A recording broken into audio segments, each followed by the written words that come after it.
দর্শক মণ্ডলী, যাদের অল্প জমি তাদের জন্য এই ভিডিওটা, যাদের বেশি জমি তাদের এই ভিডিওটা না দেখলেও চলবে। দর্শক মণ্ডলী, আমি আমার এই অল্পটুকু জমিতেই আলুর সঙ্গে সঙ্গে দেখেন, যেখানে আবাদ হবে না আমি কিন্তু একেবারে আমের গোড়ার মধ্যে আলু কিন্তু হবে না, এই জন্য সেখানে আমি মূলা লাগিয়েছি। যেখানে মূলা কত সুন্দরভাবে হয়েছে দর্শক, এই মূলাটা খাওয়াও যাবে এবং পাতাগুলোও খাওয়া যাবে খুব সুন্দরভাবে। এই জন্যই আমি বলতেছি, যাদের বেশি জমি তাদের এই ভিডিওটা না দেখলেও চলবে। অল্প জমিতেই বেশি লাভ কিভাবে পাওয়া যায় সেটাই আমি আপনাদের মাঝে আজকে তুলে ধরবো। দর্শক মণ্ডলী, আশা করি ভিডিওটা শেষ পর্যন্ত দেখবেন, তাহলে অনেক কিছু শিখতে পারবেন। দর্শক মণ্ডলী, এই যে আলুর জমিতে যে সমস্ত জায়গাগুলোতে আপনার আলু হবে না, যেমন গাছের গোড়াতে আপনার আলু কিন্তু হবে না, সেই মোতাবেক জায়গাগুলোতে আপনারা এরকম যদি মূলা শাক লাগান তাহলে কিন্তু খুব সুন্দরভাবেই হয়ে যাবে। এই যে দর্শক দেখুন, একেবারে আমার এই জমিটার মধ্যে যেখানে যেখানে গাছের গোড়া আছে সেই সমস্ত জায়গাগুলোতে কিন্তু আমি মূলা শাক লাগিয়েছি। এটা আমার মূলাও খাওয়া হচ্ছে, আবার পাতাগুলোও খাওয়া হচ্ছে, কোনো প্রকার বাড়তি খরচ ছাড়া।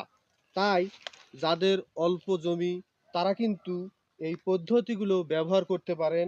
এরকম গাছের জায়গায় আবাদ করার মানুষ বুদ্ধিটাই পাবে না যে এরকম গাছের গোড়ায় কিভাবে আবার আবাদ হবে।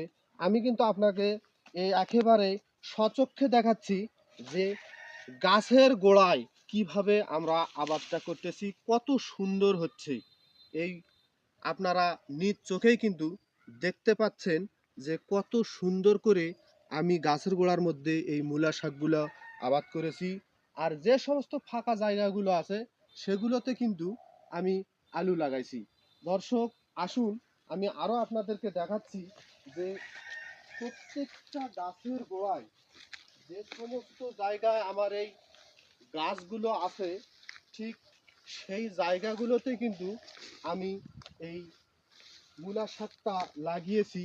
আপনারা যদি চান তাহলে কিন্তু মূলা শাকের পাশাপাশি আপনারা ধনে এবং পালং শাকও এরকম গাছের গোড়াতে লাগাতে পারবেন আলুর জমিতেই। অবশ্যই লাগাবেন, একটুকু জমি আপনারা ফেলে রাখবেন না।